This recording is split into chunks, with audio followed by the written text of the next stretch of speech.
On a toutes et tous en tête l'image un peu cliché de l'arnaque financière, vous savez, le mail d'un prince nigérien bourré de fautes, ou le site web qui clignote. Oui, cette image d'Épinal. C'est ça. Mais ce visage-là est complètement dépassé. Aujourd'hui, l'escroquerie la plus redoutable, elle commence souvent par un simple et poli bonjour sur WhatsApp ou Telegram. Et c'est là que le piège est Diabolique. diabolique.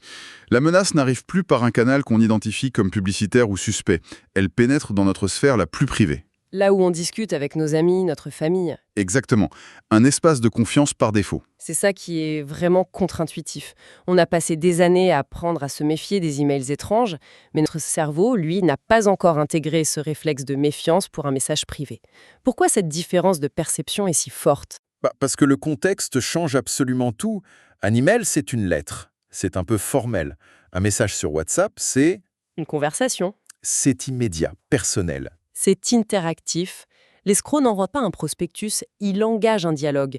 Et c'est ce qu'on va décortiquer aujourd'hui, la mécanique de ces arnaques modernes, de la prise de contact jusqu'à la disparition des fonds. Et on s'appuie sur des analyses qui montrent d'ailleurs une explosion des signalements en France. L'idée, c'est donc de comprendre le scénario. Non pas pour juger qui que ce soit, ni les victimes, ni les plateformes, mais vraiment pour révéler les rouages d'une manipulation psychologique qui est extrêmement bien ficelée. Exactement. Le but ici, ce n'est pas juste de faire la liste des étapes. On va vraiment essayer de rentrer dans la tête des gens, de comprendre ce qui se passe pour qu'une personne tout à fait rationnelle et prudente puisse tomber dans le panneau. On va décortiquer le comment et le pourquoi ça fonctionne. C'est ça. Alors commençons par le tout début. Ce fameux premier message.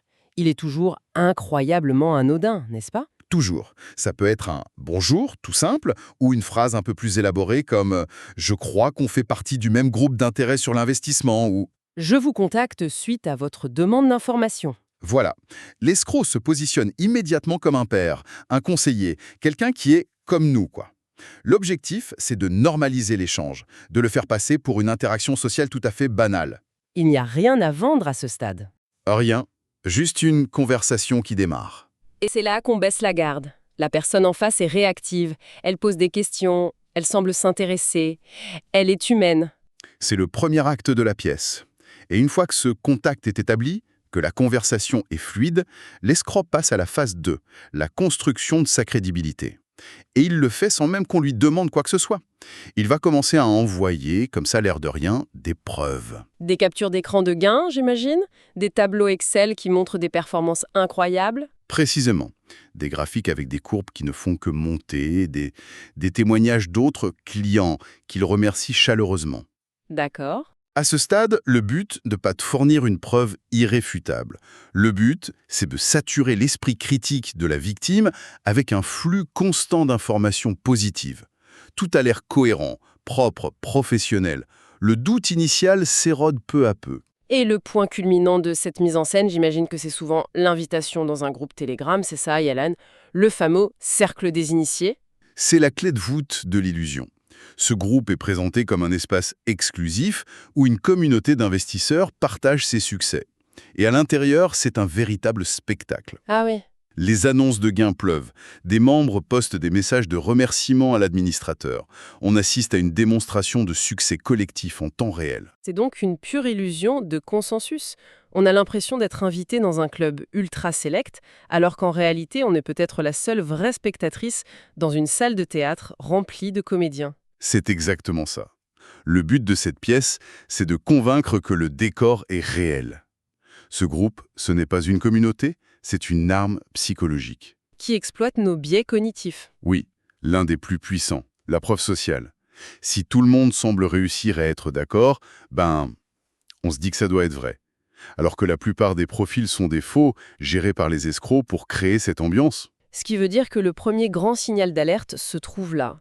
Si une communauté en ligne semble unanimement positive, sans le moindre débat, sans la moindre question critique, il faut se méfier. C'est un réflexe essentiel à avoir. La vraie vie, et surtout les vrais marchés financiers, ne sont jamais aussi parfaits. L'unanimité est toujours suspecte.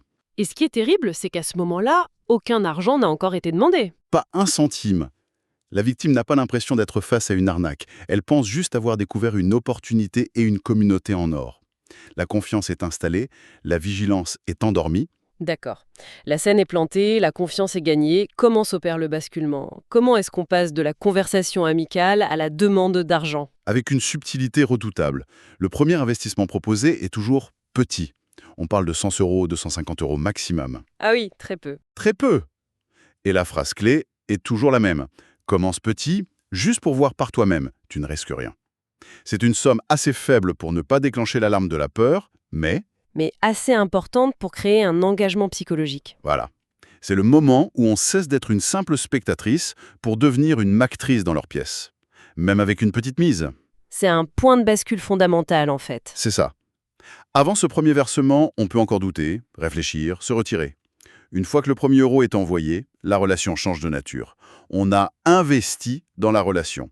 On a un intérêt personnel à ce que ça marche. Et juste après ce premier dépôt, l'arnaque change de dimension. Elle devient concrète, presque tangible. Forme de trading.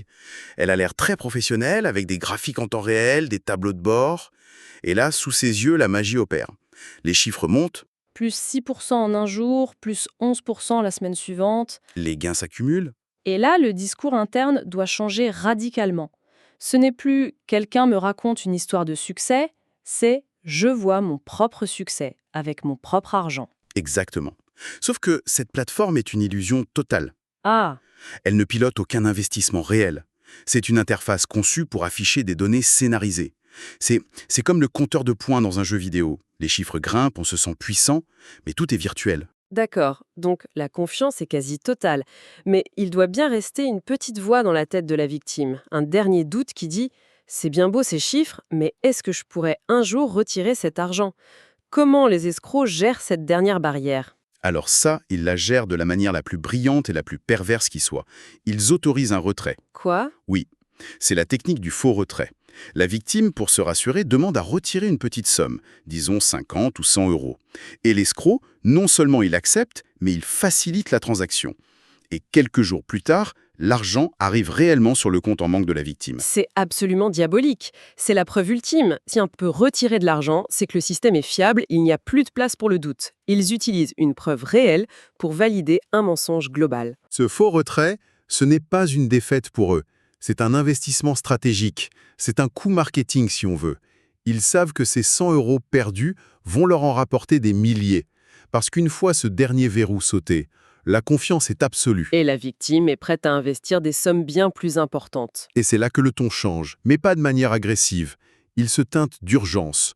Le conseiller va parler d'une opportunité exceptionnelle et limitée dans le temps. Ou d'un groupe VIP pour les investisseurs plus sérieux. C'est ça. Ou d'un effet de levier possible uniquement avec un capital plus important. La pression, ce n'est pas de donner plus, c'est de ne pas rater une occasion en or. On passe de la persuasion à l'exploitation de la peur de manquer quelque chose, le fameux FOMO, Fear of Missing Out. Voilà, la personne n'a plus l'impression de prendre un risque, mais de laisser passer une chance unique de changer sa vie. Et le cercle vicieux de l'engagement se met en place. C'est-à-dire? Plus elle investit, plus les chiffres sur la fausse plateforme grimpent, et plus il lui est psychologiquement difficile d'admettre qu'elle pourrait avoir fait une erreur. Elle continue d'investir pour justifier ses décisions passées. Et pour ne pas perdre ces gains virtuels qui lui semblent déjà appartenir. Et arrive inévitablement le moment où la victime, voyant des dizaines de milliers d'euros sur son compte virtuel, décide de tout retirer. C'est là que le piège se referme. Oui, mais jamais de manière frontale. Le refus, ce n'est jamais un non brutal. C'est toujours phase administrative, technique. Comment ça? On va expliquer à la victime que pour débloquer une telle somme, il faut d'abord payer une taxe sur les plus-values, des frais de déblocage, une commission de conformité. Chaque excuse est plausible. Et chaque obstacle a une solution, qui, comme par hasard, exige un nouveau paiement. On entre dans une spirale où l'on paie pour essayer de récupérer un argent Qui en réalité n'a jamais vraiment existé, là. C'est la phase finale de l'extorsion. Les escrocs exploitent un ressort très puissant. J'ai déjà mis autant, je ne vais pas abandonner maintenant pour quelques milliers d'euros de plus. Allez, un dernier effort et je récupère tout.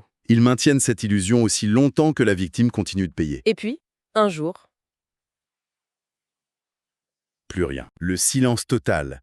Le numéro de téléphone est désactivé, le profil WhatsApp a disparu, le groupe Telegram est supprimé, la plateforme est hors ligne. Fin de la pièce. L'escroc s'est évaporé.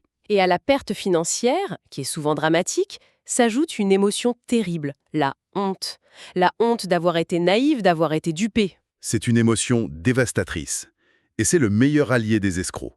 Cette honte pousse beaucoup de victimes à se taire, à ne pas porter plainte, à ne même pas en parler à leurs proches. Or, ce silence garantit l'impunité des réseaux. Et ça leur permet de recommencer encore et encore. Ce silence, c'est ce qui les protège. Ce qui veut dire que briser ce silence est une première forme de défense. Mais avant même d'en arriver là, si on récapitule les signaux qui auraient dû allumer des gyrophares dès le début, le tout premier, le plus important, c'est bien le mode de contact. C'est la règle d'or absolue. Une opportunité d'investissement légitime, sérieuse, régulée, n'arrive jamais par un message privé non sollicité sur une messagerie. Jamais. Un vrai professionnel ne démarche pas comme ça. Non. Rien que ce principe permet de filtrer 99% de ces tentatives. Si on vous contacte, c'est une arnaque. C'est aussi simple que ça. Ensuite, il y a la nature des promesses. Les escrocs ne disent plus gain garanti à 100%, ils sont plus fins. Ils parlent de stratégie maîtrisée, de résultats réguliers. Risque quasi nul. Et ça, c'est un autre signal d'alerte majeur. En finance, le couple rendement-risque est indissociable. Des rendements élevés et réguliers sans risque, ça n'existe pas. Un historique de performance sans la moindre perte est une fiction. Totalement. Si une offre semble trop belle pour être vraie, elle l'est probablement. On a aussi parlé de l'urgence. L'arnaque pousse toujours à une décision rapide. Il faut se décider avant ce soir. L'opportunité ne se représentera pas. Alors qu'un investissement sérieux supporte et même encourage le temps de la réflexion. On doit pouvoir poser des questions, comparer, demander des documents. Toute forme de pression est un immense drapeau rouge. L'urgence est conçue pour court-circuiter l'analyse critique. C'est ça. Un autre point, l'opacité. L'absence d'une société clairement identifiée, l'usage de crypto-monnaies ou de virements vers des comptes à l'étranger. Ce sont des alertes majeures. Et si, malgré tout, on est déjà engagé dans le processus et que le doute s'installe, quelle est la conduite à tenir ? La première règle, la plus dure mais la plus vitale. Arrêtez immédiatement d'envoyer de l'argent. Peu importe la menace ou la promesse. Et surtout, ne jamais payer de prétendus frais de déblocage. C'est le dernier piège. C'est ça. Ensuite, il faut conserver toutes les preuves. Capture d'écran des conversations, numéros, adresse de portefeuille crypto. Et enfin, et c'est crucial, signaler aux plateformes comme cybermalveillance.gouv.fr et déposer plainte. Même si on se dit qu'il y a peu de chances de revoir son argent. Absolument. Car chaque plainte, chaque signalement permet de documenter les méthodes, de relier des affaires et peut-être d'empêcher que d'autres personnes ne tombent dans le même piège. Le silence protège les criminels, la parole les fragilise. Pour résumer, ce qui ressort de tout ça, c'est que ces arnaques ne ciblent pas des gens naïfs ou crédules. Elles sont conçues pour piéger tout le monde. Oui, parce qu'elles n'attaquent pas notre intelligence, mais notre psychologie. Elles exploitent des désirs et des biais universels, le besoin de confiance, l'espoir d'une vie meilleure, la peur de rater une opportunité. Et notre immense difficulté, une fois qu'on est engagé, à admettre qu'on a fait une erreur. C'est la conclusion la plus importante. Comprendre ces mécanismes, c'est déjà construire sa principale ligne de défense. Il faut marteler cette règle simple. Toute offre d'investissement qui arrive par message privé est, par définition, une tentative d'escroquerie. Il faut l'ignorer et la bloquer. Et pour conclure, on va laisser une dernière pensée à méditer, une question très simple tirée de nos sources, qui contient finalement sa propre réponse. Si cette opportunité est réellement si rentable et si secrète, pourquoi une personne inconnue prendrait-elle la peine de venir la partager avec moi par un simple message privé ?